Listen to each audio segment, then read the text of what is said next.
চেলেংহাটত আজি দিনজোৰা কাৰ্যসূচীৰে বিষ্ণুপ্ৰসাদ ৰাভা দিৱস পালন কৰা হয়।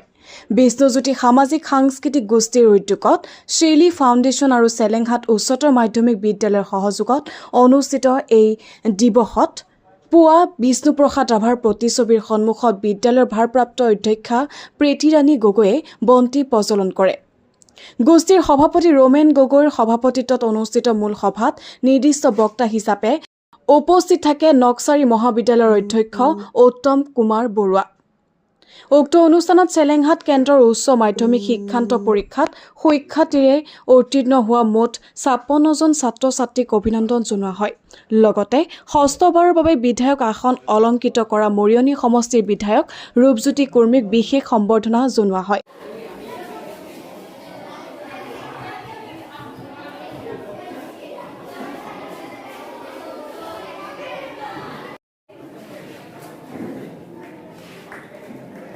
তেখেত আমাৰ যুটীয়া সম্পাদক তথা প্ৰাক্তন জ্যেষ্ঠ কন্যা আমি অঞ্চলৰ বন্ধন জনাইছোঁ পূৰ্ণিমা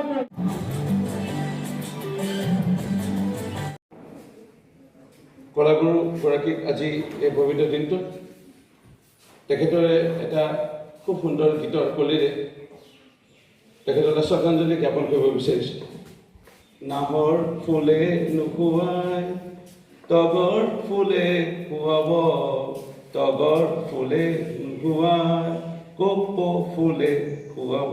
হয়, আজি বিশ্ব ৰাভা দিৱসৰ পবিত্ৰ দিনটোতে চেলেংহাটৰ অগ্ৰণী সাংস্কৃতিক অনুষ্ঠান বিষ্ণুজ্যোতি সামাজিক সাংস্কৃতিক গোষ্ঠীয়ে আজি জন্মলগ্নৰ পৰা আচলতে আজিৰ দিনটোতে বিশ্ব ৰাভা দিৱস উদযাপন কৰাৰ লগতে চেলেংহাট অঞ্চলৰ পৰা হাইস্কুল শিক্ষান্ত পৰীক্ষাত সুখ্যাতি উত্তীৰ্ণ হোৱা ছাত্ৰ ছাত্ৰীসকলক সম্বৰ্ধনা জ্ঞাপন কৰে।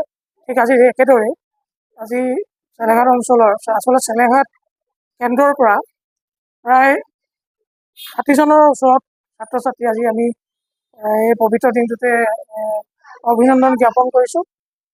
লগতে বিশিষ্টভাৱে আমি উপস্থিত থকা সকলোকে আমি ধন্যবাদ জ্ঞাপন কৰিছোঁ। বিশেষভাৱে মৰিয়নি সমষ্টিৰ বিধায়ক ৰূপজ্যোতি কুৰ্মী ডাঙৰীয়া উপস্থিত হৈছিলে, তেওঁকো আমি ষষ্ঠবাৰৰ বাবে বিধায়কৰ আসন অলংকৃত কৰাৰ বাবে আমাৰ ফালৰ পৰা তেওঁক সম্বৰ্ধনা জ্ঞাপন কৰা হ'ল। গতিকে সকলোৰে সহযোগিতাৰ বাবে আমি পুনৰ তেওঁলোকক ধন্যবাদ জ্ঞাপন কৰিছোঁ।